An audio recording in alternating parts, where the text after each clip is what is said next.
Bonsoir mesdames et messieurs, c'est le moment de parler sport et c'est le 22e numéro de votre émission 52 minutes chrono. Aujourd'hui, bien évidemment, on parlera en premier athlétisme avec la meilleure performance mondiale pour Yasser Teleki au triple saut et au meeting de Liévin en salle. 17 mètres 35, c'est de bon augure à un mois des championnats du monde. On parlera gymnastique également, Kélian Moore qui se contente de l'argent à la poutre à Cottbus, c'était en Allemagne, une étape de Coupe du Monde. Et on parlera également du déplacement de la sélection nationale de boxe avec 8 boxeurs dont 3 filles à un tournoi international en Bulgarie. Une page bien fournie en basketball, tout cela avec toute l'équipe de 52 chronos dignement représenté en premier par notre cher consultant Badardine Belhadjouja. Badro, bonsoir. Bonjour mon ami Mokhtar, bonjour Sid Ahmed et puis bonjour Ramzi, avec vous au service de nos chers téléspectateurs. Voilà, Sid Ahmed Bouraï, bonsoir. Bonsoir à tous et toujours ravi, comme chaque lundi, d'être sur 52 chrono. Voilà, Ramzi Mohamdi. Bonsoir Mokhtar, bonsoir Abdallah, bonsoir Sid Ahmed.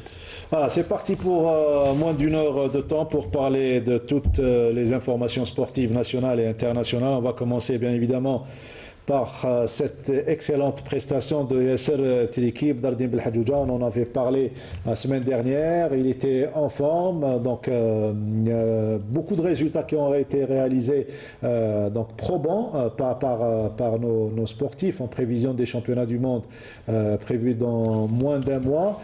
17 mètres 35, meilleure performance mondiale et un concours de toute beauté, 17-11, 17-12 et 17-35 au 6e essai. Eh ben, tout à fait, vous avez tout dit pratiquement, mais je dirais, moi je suis très très content pour ce genou.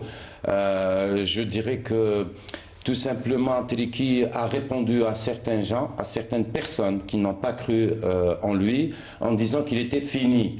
Et rappelez-vous, ça fait quelques semaines, j'avais dit, j'ai confiance en ce jeune, c'est quelqu'un qui a trop souffert, qui a à chaque fois, c'est un battant et à chaque fois il revient et à chaque fois il démontre qu'il est là et il démontre que c'est un grand athlète. Avec 17 mètres 35, ça représente la meilleure performance mondiale en salle actuellement. C'est de bon augure pour les championnats du monde en salle. Rappelons à nos chers téléspectateurs, au dernier championnat du monde en salle, il a été deuxième. Il a décroché la médaille d'argent. Pourquoi pas de l'or pour cette année? Il le mérite amplement. Mohamed Yasser, c'est quelqu'un que j'ai connu très très jeune avec l'ex-entraîneur Talhi Azdin, qui ont souffert aussi avec les problèmes administratifs, les problèmes au niveau de la fédération, au niveau du comité olympique et au niveau du ministère, en train de courir derrière des choses qui n'ont rien à voir avec le technique, etc. Donc on a fait fuir son premier entraîneur qui a été un papa pour lui, parce que Yasser a grandi sans son père, il était décédé et c'était Talhi Azdin qui l'avait pris en charge sur tous les plans, sur le plan entraînement, études, etc. Par la suite, quand il était parti, Talhi Azdin, il a été remplacé par le feu Aït Tahar Ammar. Et il a subi Aït Tahar Mustafa. Il a subi le même sort que son premier entraîneur, c'est-à-dire on a mis des bâtons dans les roues, on l'a pas laissé travailler convenablement. Et je dirais que Aït Tahar, il avait même détecté des manques sur le plan musculaire, donc il avait entamé un travail avec lui extraordinaire. Il a décroché la médaille d'argent. Et il a décroché la médaille d'argent au championnat du monde en salle. Ouais. Donc écoutez, actuellement il est avec un jeune que j'admire beaucoup, un jeune qui s'appelle un ancien athlète d'élite du triple saut, Ahmed Kerimou. C'est un excellent entraîneur aussi, un excellent spécialiste. J'espère pour Teleki cette année il va aller très loin et il va aussi, moi je l'attends même en 2028, il est capable d'aller nous ramener une médaille aux Jeux Olympiques de 2028. Donc il mérite tout égard ce jeune et même ses entraîneurs, ses 3 entraîneurs.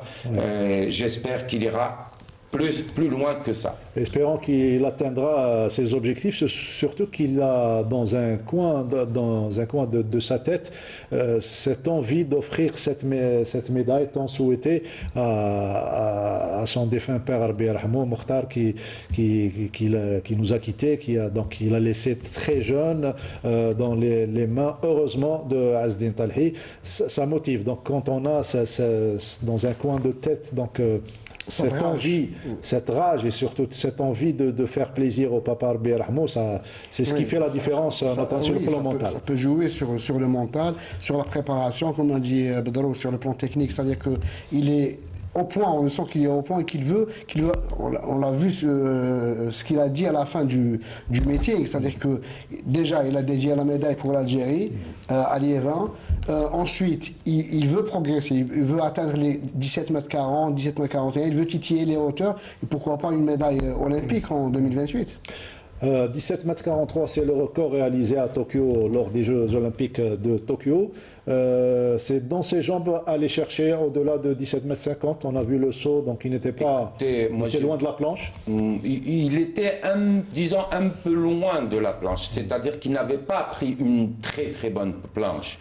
Maintenant, il aurait pu, par exemple, s'il avait pris sur ce saut-là de 17 mètres 35, il avait pris une bonne planche, il aurait pu faire 17 mètres 55. C'est quelqu'un qui, vous savez, d'abord son mental. Moi, j'adore ce jeune parce qu'il a une force de caractère que beaucoup d'athlètes de toutes disciplines confondues la lui envient. Donc, c'est quelqu'un qui peut aller loin. Il faut lui faire confiance. Oui, on voit là le analyser le saut. On ne peut pas tout analyser, mais je dirais qu'il a été correct. Il est dans l'axe, un peu penché sur la droite au deuxième saut, c'est-à-dire la foulée bondissante. Mais sinon, il a très bien terminé. Il y a un équilibre qui a... Voilà. Là, il y a un manque quand même de quelques centimètres. Bon, on ne va pas se focaliser sur cela, mais disons qu'il a pris sur le plan musculaire. Je le vois plus fort, plus rapide.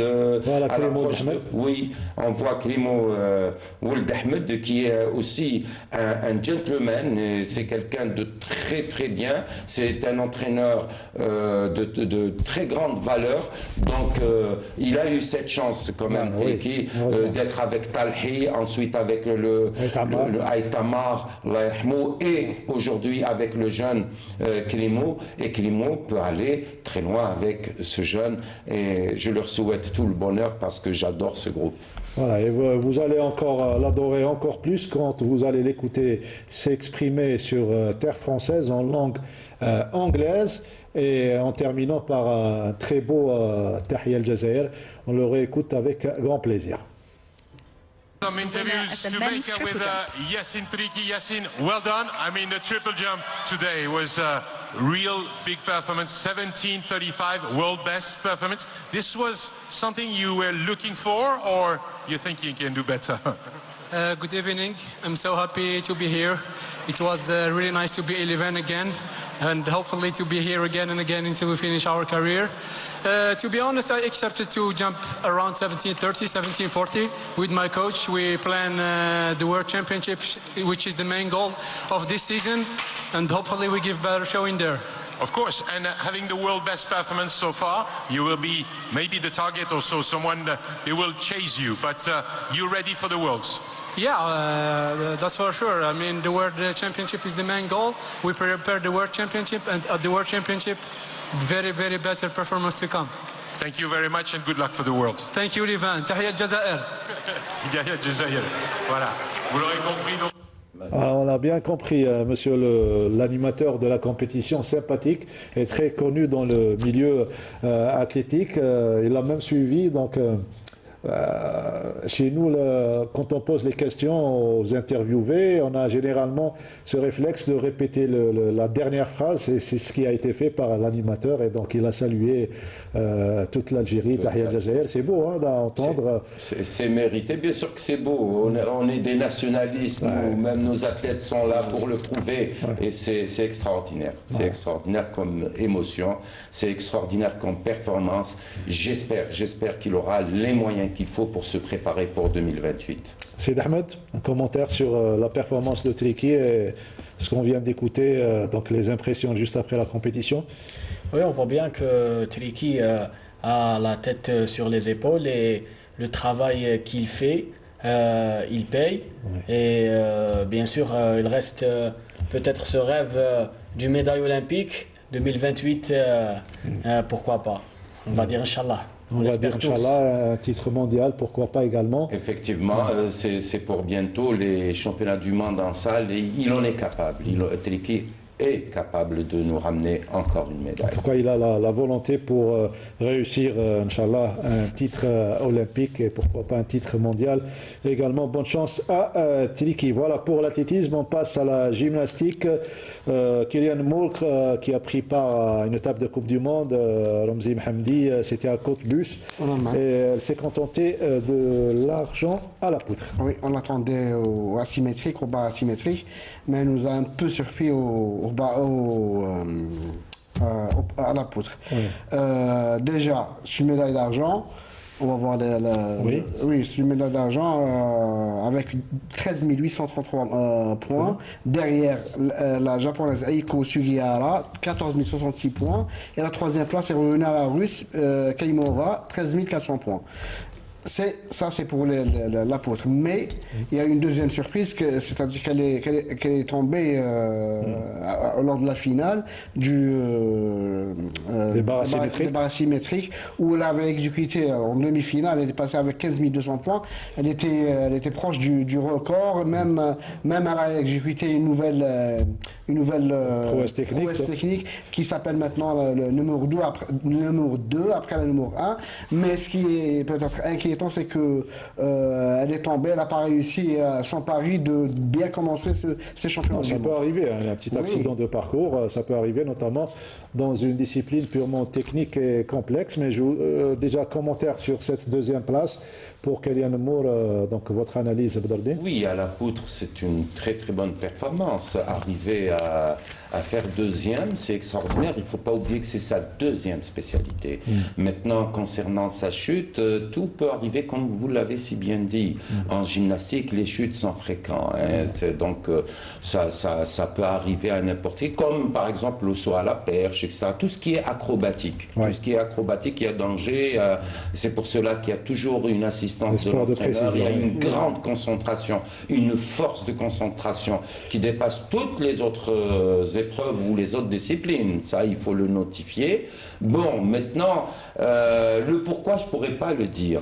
Pourquoi elle a trébuché, pourquoi elle a chuté, bien que ça... Les conditions de la compétition, il suffit, vous savez, en gymnastique, surtout au bar asymétrique, il suffit d'une toute petite déconcentration pendant une fraction de seconde et tout part en l'air. Donc, disons, c'est une chute de parcours, ça peut arriver à n'importe qui, espérant qu'elle va revenir bientôt sur sa spécialité qui est la meilleure. Un gymnaste de très haut niveau qui fait du 10 km une semaine avant? Écoutez, personnellement, où je suis dépassé, ou je dirais que ce n'est pas du tout conforme. Ce n'est pas du tout conforme parce que courir un 10 km sur du goudron et aller faire, juste après quelques jours, aller faire un championnat du monde ou une étape mondiale en gymnastique, les appuis ne sont pas les mêmes, d'une part. Vous le savez, Mortal, vous avez fait athlétisme. Un sprinter ne va pas courir un 10 km. Or, un gymnaste, c'est encore, vous savez, c'est à base de souplesse, la gymnastique. C'est un sport d'appui, c'est un sport dynamique, de force dynamique. Donc, si on fait un 10 km, c'est un avis. Peut-être que je m'adresse là à mes chers téléspectateurs, peut-être que je suis dépassé sur le plan méthodologique. Par contre, si ça se maintient, c'est-à-dire mon ancienne, ou ce qu'on a appris avant, et ça se maintient aujourd'hui, c'est encore valable, un 10 km, c'est très néfaste pour un gymnaste. Voilà, c'était l'avis technique. Oui, si je peux rajouter juste une chose, il y aura la prochaine étape qui va se dérouler en Azerbaïdjan à Bakou du 5 au 8 mars. Peut-être qu'elle va se rattraper sur les barres asymétriques. Oui, certainement. Elle est toujours au très haut niveau. Elle est la meilleure pratiquement dans cette spécialité de prédilection. On peut se rater sur.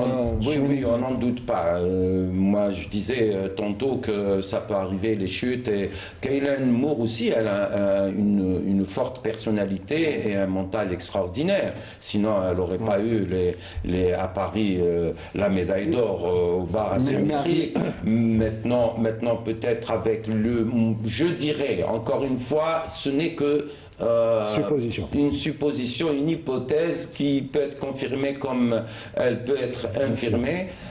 Je pense que le changement du staff technique a joué un petit rôle.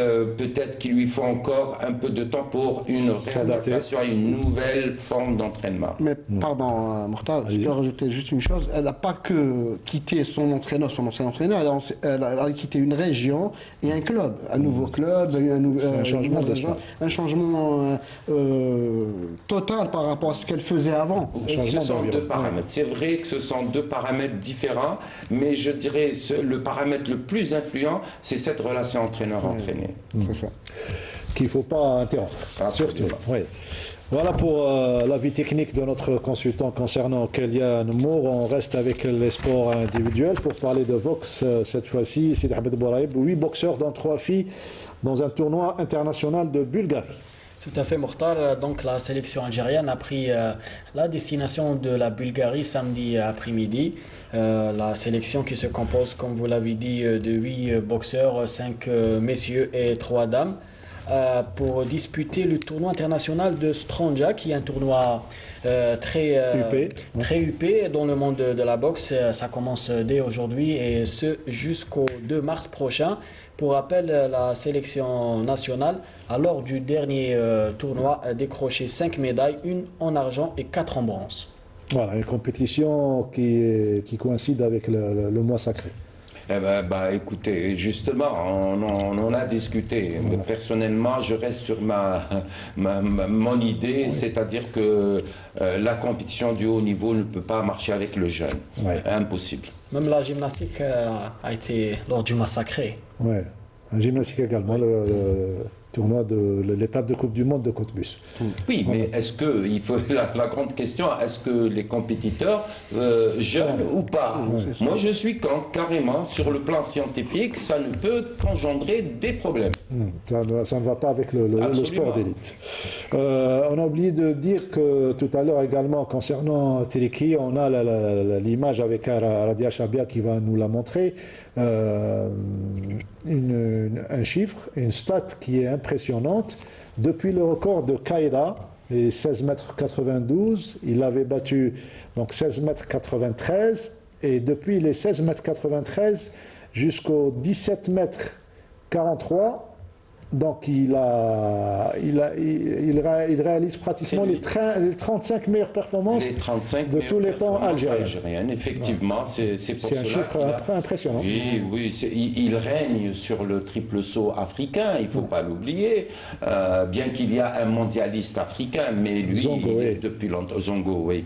Mais lui, carrément, il fait une très très belle carrière. C'est pour cela que je disais tout à l'heure que c'est quelqu'un qui a un très grand mental après tous les aléas qu'il a passés par rapport à l'administratif. Son entraîneur, au lieu d'être avec lui pendant une compétition, il était là en train de courir pour les frais de mission, etc. C'est quoi ça? C'est quoi? Est-ce qu'on prépare un athlète de haut niveau et on dit qu'il est mis dans une sphère? Moi, j'aimerais bien poser la question aux responsables, alors aux responsables du comité olympique. Vous êtes en train de parler de projet sportif, donc pour l'athlète. Mais écoutez, projet de médaille. Non, même pas projet de médaille. Je parle Tiriki, c'est un projet de médaille. Oui, mais là, si je m'adresse aux autorités et aux responsables du comité olympique et du ministère, j'aimerais bien poser la question où nous sommes par rapport à la préparation des JO. Nos athlètes, est-ce qu'on est réellement, on les a mis dans les conditions qu'il faut? Oui, avec les exigences qu'il faut. Moi, j'ai appris, par exemple, qu'un coureur de 800 mètres, récemment, il avait réalisé une très grande performance et il avait du mal à rester là-bas pour faire un deuxième meeting. Faute d'argent. Bah écoutez, c'est pas le jour J, quand on a une médaille au JO ou bien les Jeux méditerranéens, on vient, on se montre à la télé, les responsables viennent se photographier devant les athlètes. Non, les athlètes ont besoin de ces responsables aujourd'hui. Voilà, maintenant revenons à Triki, il est au plus haut niveau. C'est quelqu'un qui a démontré, qui a passé tous les aléas, qui est passé par des problèmes énormes.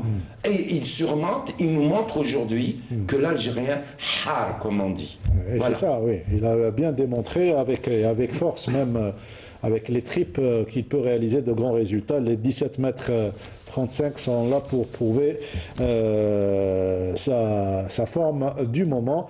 Et il peut faire mieux, il peut dépasser les 17 mètres 50, synonyme de podium mondial à l'occasion des mondiaux en salle très prochainement, dans moins d'un mois. Voilà pour l'athlétisme, première partie de cette émission, 22e numéro. On va se quitter momentanément, on est en plein sacré, Abdelghani Belhadjouja, un peu de Chabi, et on se retrouve juste après. magnifique. Et la semaine prochaine, ça sera du Malouf, et pour toucher à toutes les j'adore régions. aussi. Un peu Tout ce de qui est Hadj Mohamed Lanqa, et on se retrouve juste après. Allez, c'est parti avec Aladia Chabia qui nous a préparé une belle chanson.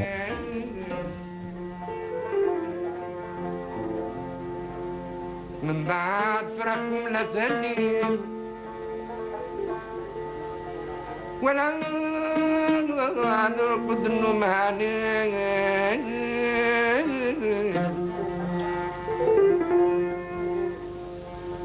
غردت على الصبر وبكيت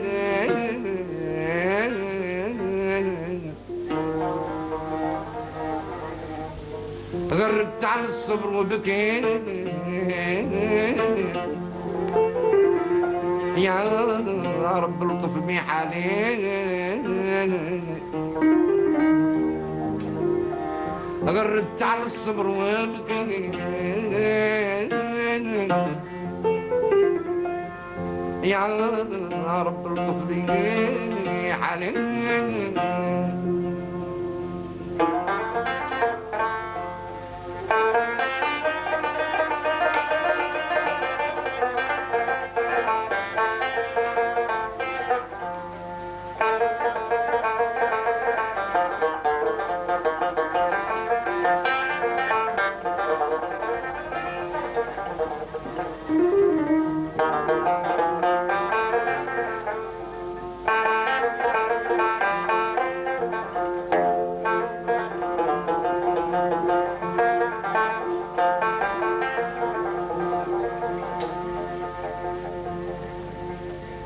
غردت على الصبر وبكيت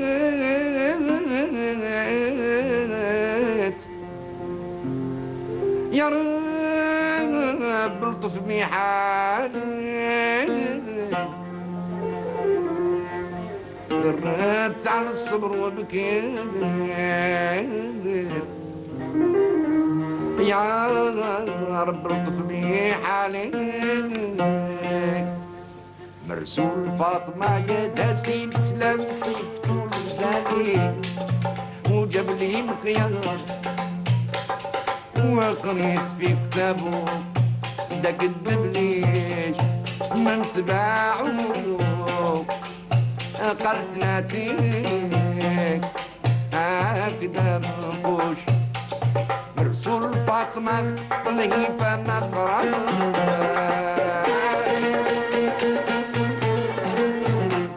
مرسول فاطمة خط الهيفا ما قرر جابوا محمود جابوا عكس لبهات وجابوا دبلي زينو كتابوا من خالص الذهب مختار جاني على الدار قاسي قالت له جبالات تقطع من زيارتي ليال انا اليوم لك طاعة وعلاش ما ندور في الطلاب طاعتك مفروش مرسول فاطمة يا ناسي تسلم صيفته وزالي قبلي مقياس وقريت في كتاب وذاك الدبلي في تباعه قالت ناتيك هكذا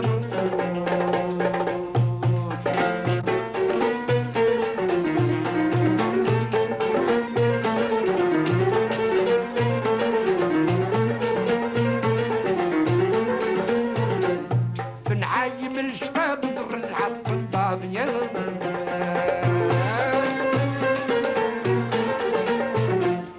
بنعايم الشباب نرجع الضامية بكوكبو أزمر قباني هيدرا نهضر لساني وعلى الكبر سلواني سلطان بن نصر ينصار عيط بالوصال وراسي دايت الكل خديلتو خديلتو بالكاس فرغم طربي قلب شي الصباح يا الساقي بودو تنير عمر المرجو.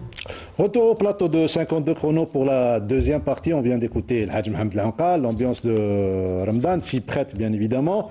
Et cette fois-ci, on va parler de basketball. On passe au sport collectif avec de belles affiches à nous proposer avec Ramzi Mhamdi. Tout d'abord avec la rencontre, tout d'abord ce qui a marqué la journée de championnat qui s'est jouée donc en nocturne, donc juste après le ftor. Oui, c'était samedi, où il y avait un seul match reporté entre CRB d'Erbeda et le NCA.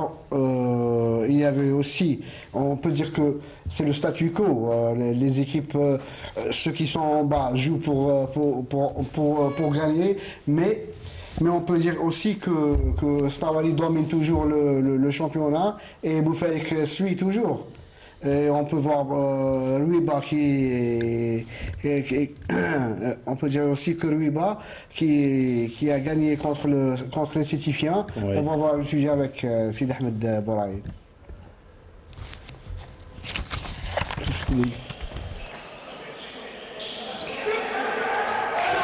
Les locaux entament la partie de fort belle manière et enchaînent les points. L'écart atteint les 5 unités.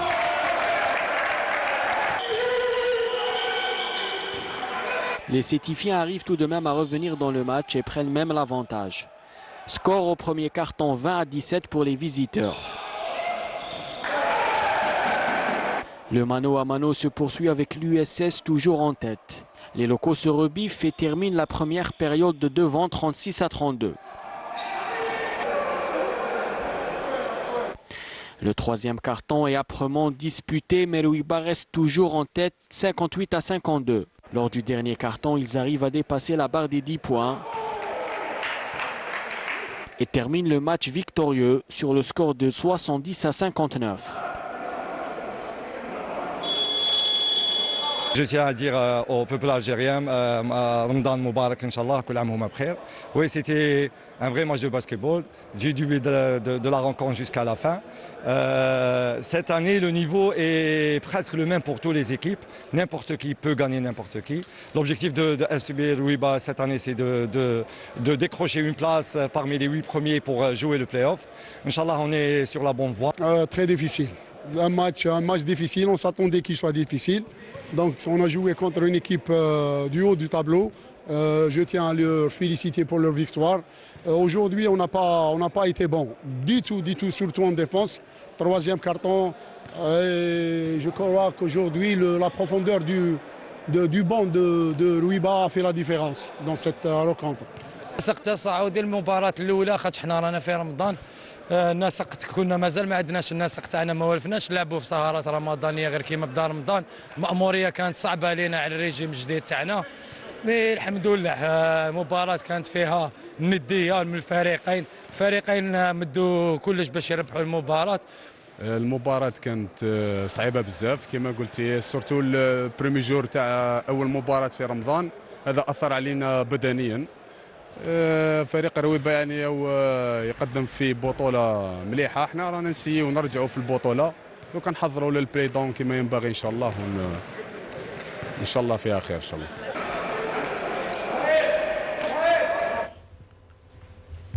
Voilà, on rappelle le score donc de cette rencontre, 70 points à 59, une première journée qui s'est jouée le deuxième jour du mois sacré, donc ça a été un petit peu difficile de s'adapter à la difficulté et surtout du jeûne. Tout change. Quand on jeûne, le deuxième jour, il n'y a pas eu adaptation déjà, mais... Généralement, on laisse 3 jours pour l'adaptation. Un peu plus. On s'y adapte après une semaine, après un petit microcycle, si vous voulez. Et puis, est-ce qu'il y a eu entraînement quand on dit deuxième jour? Est-ce qu'il y a eu déjà préparation pendant le mois de carême pour qu'ils puissent jouer un match? C'était le lendemain. Vous savez, ce problème ne peut pas se poser entre deux équipes qui jouent et qui jeûnent les deux, parce qu'ils sont affaiblis les deux. Moi, quand je parlais du jeûne qui ne marche pas avec le haut niveau, c'est-à-dire des Jeux Olympiques, des championnats du monde, et même quand ce n'est pas une période de compétition, c'est-à-dire les Jeux Olympiques ne tombent pas dans au mois de carême. Malgré cela, ça peut gêner, ça peut entraver le macrocycle, le travail de planification de l'entraîneur. Ça peut tout chambouler au moment peut-être où il faut qu'il augmente son intensité et son volume de charge, c'est-à-dire la charge elle est composée de deux paramètres, intensité et volume, et il y a le mois de carême. Écoutez, on ne peut pas jouer avec le mois de carême, c'est vrai, on ne peut pas jouer avec le haut niveau, on ne peut pas jeûner et aller faire des Jeux Olympiques, ce n'est pas possible. Maintenant, sur le plan religieux, c'est pas Monsieur Badreddine qui va vous donner une explication. Mais sinon, pour vous, il est déconseillé de faire de la compétition dans les premiers jours de Ramadan. Ah oui, les premiers jours. S'adapter d'abord. Mais absolument, c'est tout un métabolisme qui change, c'est tout un biorhythme de journalier qui change. Vous savez, c'est très très difficile. Et plein d'athlètes d'ailleurs, quand il y a des compétitions en première semaine, etc., ils le payera cher 10 jours après le mois de carême. Rassurez-vous, sur le plan traumatisme musculaire, articulaire, il y a des risques, absolument. Voilà, c'était l'avis de notre consultant. Deuxième match, Ramzi Mhamdi, c'est celui que vous avez couvert, donc entre le Nasr du Sindé et le NB Stawali, l'affiche de la finale de la Supercoupe. La Supercoupe aurait ce que je veux dire, c'est on aurait pu prétendre que la Supercoupe aurait été la même chose que le championnat, mais c'était tout à fait le contraire. Physionomie différente, oui. Physionomie différente, face à une grosse équipe du NB Stawali qui voulait gagner, face à une équipe qui tentait de bien faire par rapport à son effectif, 8 joueurs. Dans l'objectif et surtout le maintien, cette Oui, le maintien, les playdowns. Ne pas jouer les grands rôles. Pour le moment, on peut dire que le NAD est résigné à jouer les playdowns maintenant. C'est-à-dire qu'après cette défaite contre le MB Stawali. Et ça a donné un match déséquilibré plus ou moins entre le Nasr du Sindé et le NB Stawali. C'est ce qu'on va voir à travers ce reportage signé Ramzi Mhamdi.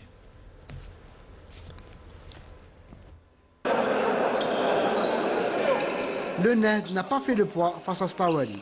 Contrairement au match de Supercoupe d'Algérie où les Nahdistes avaient titillé les champions en titre, cette fois-ci, pas de miracle à la salle de Caroubier, malgré une belle entame de match de la part des partenaires de Hamdi, qui n'ont cédé dans ce premier carton que par 22 à 20.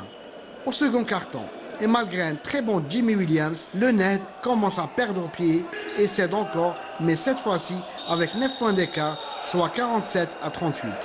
Le NB Stawali va asseoir encore plus sa domination dans ce troisième carton, facilité par cela par les maladresses des locaux qui s'inclinent 50 à 66, un véritable naufrage pour le Nasriyya.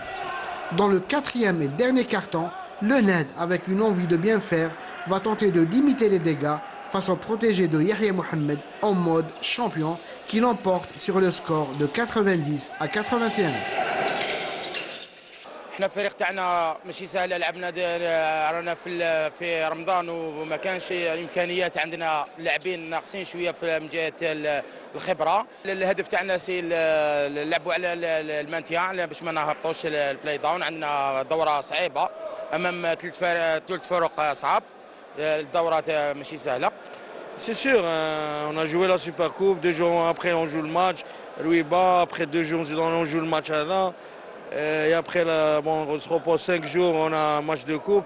C'est très très dur. C'est très très dur d'essayer de terminer avant le 30 mai.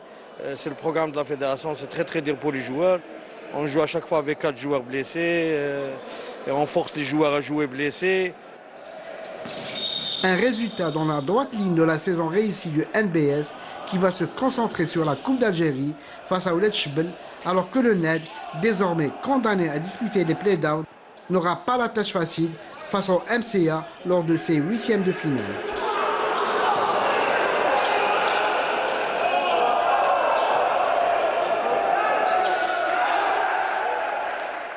L'objectif pour le NAD étant de se maintenir dans la super division alors que l'objectif est diamétralement opposé pour l'équipe du NB Stawali qui doit rester en haut de la hiérarchie puisqu'il s'agit tout simplement du tenant du titre. On vient d'écouter l'entraîneur Yahya Mohamed qui se plaignait par la charge déjà de l'enchaînement des rencontres et surtout du nombre de blessés.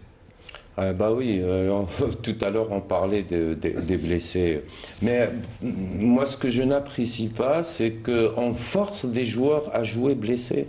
Ça, je pense que c'est vraiment une situation lamentable. Une situation lamentable. Bon, maintenant, on se plaint de la charge des compétitions. Moi, je dirais que, vous savez, qu'est-ce qui tue un athlète? Qu'est-ce qui fait affaiblir l'athlète? Ce n'est pas la compétition, c'est l'entraînement lui-même. Parce que si on planifie bien l'entraînement, la compétition ne peut pas influencer négativement. Je ne parle pas du parallèle avec le mois de carême, je parle d'une manière générale. D'une manière générale, ce qui peut influencer négativement l'athlète sur le plan blessure, etc., c'est l'entraînement. L'entraînement, vous savez, un sprinter, il s'entraîne 3 heures, mais il court en 10 secondes. Vous voyez un peu, c'est intense, mais ce n'est pas volumineux, ce n'est pas une grande charge. Vous comprenez? Oui. Donc il y a un seul paramètre qui augmente, c'est l'intensité de la compétition. Il s'agit de bien planifier. Mais la charge de l'entraînement, si elle est mal planifié, c'est là où il y a influence négative, c'est là où il peut y avoir des accidents, des traumatismes articulaires, musculaires, ligamentaires, et ainsi de suite. C'est un sport de contact, donc on doit s'attendre à des blessures. Effectivement, à des blessures. On doit se préparer en conséquence. Effectivement, on doit se préparer en conséquence. Mais est-ce que nos basketteurs se préparent convenablement en début d'année, en faisant un renforcement ligamentaire, articulaire, etc. On en a parlé à plusieurs reprises, Mortal, rappelez-vous, on a un déficit énorme dans toutes disciplines confondues, et surtout en sport collectif, et même en football, il y a un déficit énorme en force. C'est généralement le constat que font les entraîneurs d'athlétisme quand ils vont préparer une équipe de sport collectif. Donc ils font un constat qu'ils sont mal préparés sur le plan physique. Très très mal préparés. Ce n'est pas la faute, parce qu'il faudrait quand même faire la part des choses, il faudrait quand même rendre hommage aux entraîneurs. Ouais. Ils n'ont pas les moyens pour faire un renforcement musculaire et faire un transfert par la suite devant leur salle. C'est-à-dire la salle de musculation doit être approximativement placée par rapport au lieu d'entraînement technique, parce qu'après la force, il y a un transfert de cette force vers le technico-tactique. Donc c'est ça le problème qui se pose. Et posons-nous aussi une autre question par rapport aux blessures que vient de dire le monsieur, l'entraîneur. Est-ce qu'on a combien de parquets, de sols adéquats pour le basketball? Il y en a peut-être 2. Il y a deux salles. Deux salles seulement. On est en train de... La majorité des rencontres sur du Gerflex. Ouais. Mais c'est fou. C'est fou. En 2026. Et vous voulez qu'on développe cette discipline, le basketball? Non, il faudrait quand même tirer la sonnette d'alarme. Pratiquement les mêmes blessures, ligaments croisés, bassin, bien sûr. Les articulations. Bien sûr, le tendon d'Achille, etc. Qui sont touchés par les traumatismes. Les résultats complets de cette journée, la 24e, Benissaf qui s'incline à domicile devant l'USM Alger 55 points à 67. Guide Constantine qui bat plutôt de 2 petits points d'écart le Ouled Chebel, donc le voisin, 64 à 62. Le Nasus Indé, comme on vient de le voir, a été battu à domicile par le NB Stawali 90 points à 81. 70 points en faveur du Ruiba Club Basketball face à l'Union Sétifienne qui a enregistré 59 points seulement. Même nombre de points pour l'USM Blida 59 qui bat CS Tlemcen donc 59 à 53. Le Talat de Draria a été battu à domicile par le Wydad de Boufarik 77 points à 71, et donc une rencontre reportée d'Al-Beda face au Mouloudia d'Alger.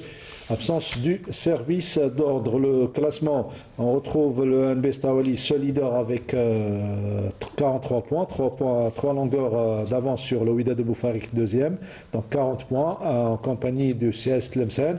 Et en 4e position, Rouiba avec 39 points au bas du tableau. 12e, Sétif, 31 points. Le Nas Sendé est 13e avant-dernier avec 29 points. Et bon dernier, 14e, Ouled Chbel avec 27 points. Voilà pour les garçons. On passe aux filles avant de parler de Coupe d'Algérie. Les filles avec Sid Ahmed Bouraïb, l'effet marquant de la 17e journée de la division nationale 1. Tout à fait, Mokhtar. Donc on a joué pour la 17e journée ce week-end et on a remarqué que les 4 premières équipes au classement ont tous remporté leur match, qu'il s'agisse du GS Consider ou bien du Hussein Bey Marine, de l'USM Alger ou bien du MT Sétif. On rappelle que ces 4 équipes sont départagées par un point seulement au classement général. Et la rencontre qu'on vous propose de suivre, c'est celle qui a opposé le Mouloudia d'Alger, donc le derby, qui affrontait GS Consider à une rencontre déséquilibrée, comme nous le raconte Sarah Derbel. Sans surprise, le GS Consider a confirmé son statut de leader en s'imposant sur le parquet du Mouloudia d'Alger au terme d'une rencontre globalement maîtrisée, du début à la fin. Dès l'entame de ce match, les visiteuses ont affiché leurs intentions. Des tirs de loin, notamment à 3 points, ont rapidement fait la différence et permis à Consider de creuser un premier écart conséquent. Le premier quart-temps se solde ainsi sur le score de 23-14 grâce à un jeu rapide et une belle efficacité offensive. Le deuxième acte confirme cette domination avec un collectif bien en place et une défense agressive. L'écart continue de se creuser pour atteindre 40-28 à la pause. Au retour des vestiaires, le scénario reste le même, plus appliqué, efficace dans la gestion du ballon. Les joueuses de Consider contrôlent le tempo et maintiennent leur avance. À l'issue du troisième quart-temps, elles mènent toujours 53-38, laissant peu d'espoir au local. Le dernier quart-temps sera toutefois plus disputé. Le coach de Consider choisit de faire tourner son effectif afin d'impliquer l'ensemble du groupe, ce qui entraîne naturellement une légère baisse de rythme. Le Mouloudien en profite pour réagir et réduire l'écart, poussant jusqu'au bout pour revenir dans la partie. Mais l'avance accumulée plus tôt permet aux joueuses de Consider de gérer la fin de ce match sereinement. Score final 60-52, soit 8 points d'écart. Oui, bien sûr. Le plus important, on l'a fait. On a gardé les 2 points. Nous, on est une équipe compétitive. On cherche à chaque fois les 2 points pour consolider et rester dans la dynamique des victoires. Lyoum, alhamdoulilah, on a gagné ce match. C'est vrai que les 3 cartons ont mené plus de 20 points. Et après, on a commencé à faire tourner le banc. On a donné du temps de jeu à les joueuses qui revenaient des blessures. Voilà, manque de concentration, on a joué individuellement, on n'a pas pensé de jouer collectivement, voilà. اولا نشكركم على المبادره هذه. المقابله كانت ثلاث فترات المقابله كانوا كونسيدر متفوقين علينا. كونسيدر فريق لا باس بها، راه متصدر البطوله، كان لعب المقابله سوبر كوب فاز بها امام فريق اشدية. احنا لعبنا معظم المقابله بلاعبات اواسط، عندنا حوالي 5 لاعبات مصابات. هذا سيت ان ماتش لينا نبريباريو به الماتش الجاي ان شاء الله، راح نتنقلوا لعنابه، راح نريكيبيريو كالكو جواز وان شاء الله نعودوا بنتيجه ايجابيه مع عنابه ان شاء الله. Un succès logique pour Consider qui confirme sa régularité et consolide sa première place au championnat féminin. Sérieuses et constantes, les coéquipières de Taïbé Nasserine affichent clairement leurs ambitions. Rester au sommet et viser le titre en fin de saison. Ah, c'est vrai, Abdelhadem Hadjouja, depuis ces dernières années, donc, on a vu cette équipe grandir depuis sa création et maintenant elle joue les grands rôles, déjà les tenants du titre. Et face au Mouloudia, ça aurait fait d'ailleurs une belle affiche. Si on revient aux 5 dernières années, Mouloudia... Oui, mais là, on voit la grande différence de niveau. Hein. On voit que Consider est au-dessus des autres équipes. Grâce à une bonne prise en charge, surtout. Oui. Pardon ? Une bonne prise en charge. Eh oui, une bonne prise en charge des responsables qui sont tout le temps debout devant leurs athlètes, derrière leurs athlètes plutôt. Et puis, il y a du sérieux. Quand il y a du sérieux dans une équipe nouvellement créée, etc., ben, ça donne des résultats. Malheureusement, pour le Mouloudia, que je vois certaines disciplines, et surtout en basketball, en filles, à un certain moment, elles étaient extraordinaires. Elles dominaient, elles étaient au-dessus de toutes les autres équipes. Aujourd'hui, elles sont en train de... C'est des équipes qui sont en train, j'ai l'impression, de se reconstituer encore une fois, après un arrêt, après les problèmes qu'a passé le Mouloudia dans toutes les sections. Bah écoutez, le Mouloudia, avec les moyens qu'elle a, normalement, elle devrait revenir très vite, pas uniquement en basketball. Est-ce qu'on peut dire que le Mouloudia est en train de renaître de ses cendres ou bien pas encore? Je ne sais pas comment. Écoutez, on ne peut pas décider à leur place. On ne sait pas quelle est la stratégie prise en charge ou suivie par ou une feuille de route du président du Mouloudia de toutes les sections, etc. Est-ce que ça va redémarrer? Est-ce qu'il y a des filles à récupérer là et là dans certaines sections, ou bien on veut reformer des équipes et des sections? Ça prend beaucoup de temps. Voilà, notamment en sport collectif, donc... Effectivement, pour qu'il y ait cohésion, etc. Maintenant, c'est ce qui se passe dans les sports collectifs aussi. Hein. Il ne faut pas se leurrer. On achète, on ramène des athlètes cette année. L'année prochaine, ils sont dans d'autres athlètes, dans d'autres sections, d'autres clubs, etc. Donc, on sait comment ça se passe. Dans les sports individuels, il est difficile de reformer, de repartir à la formation et avoir des jeunes pour monter avec. Dans les sports individuels, pas dans ce qu'on voit dans les sports collectifs, je ne sais pas, c'est devenu une mode par rapport au football. C'est tous les trois sports collectifs qui suivent cette mode footballistique, c'est-à-dire on a une soixantaine de jeunes qui sont corrects, qui sont coriaces, c'est des joueurs confirmés, mais qui tournent chaque année. Vous allez les trouver une année ici, l'autre année là-bas, et je sais pas pourquoi. Et on ne fait pas monter nos jeunes juniors vers ces... Ah oui, ça bloque la formation. Oui. Il bloque la formation, tout simplement. S'il y a formation. S'il y a formation. Il faut toujours se poser la question. Les résultats complets de la 17e journée avec vous, Sidi Ahmed Bouraïb, de la division féminine. Tout à fait, Mokhtar, avec le FS Sétif battu à domicile face au JF Kouba 55-39. Victoire du JS Considère face au Mouloudia d'Alger 60-52. Victoire également de Hussein Daymarine face à l'équipe de Annaba 60-30. RC Bourj Bouaririd 53, MT Sétif 80. Ain Benyan s'est incliné à domicile face au NB Stawali 32-49. Rouiba Club Basket 48, CR Ali Menjili 46 et USA Batna 33, USM Alger 39. Au classement, ça nous donne GC Considère avec 33 points, un point seulement devant l'USM Alger, Hussein Daymarine et le MT Sétif.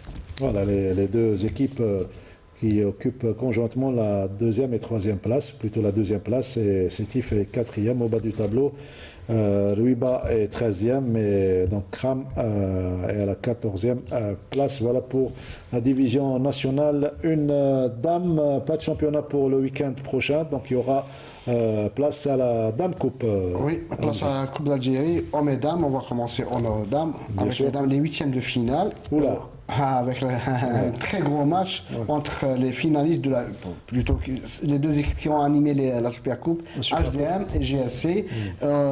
Bourj Bouaririd RCBBA contre l'USMA. JFK, c'est un match aussi intéressant. C'est Kouba face au MBS et Stawali. Le MCA qui va recevoir le MTS. Ça, c'est pour les dames. Ça, c'est une belle affiche également, entre les Mouloudiennes et les Sétifiennes. Pour les garçons, ce sera les huitièmes de finale. Huitième de finale pour les filles et quart de finale pour les garçons. Quart de finale pour les garçons. C'est le huitième de finale pour les garçons.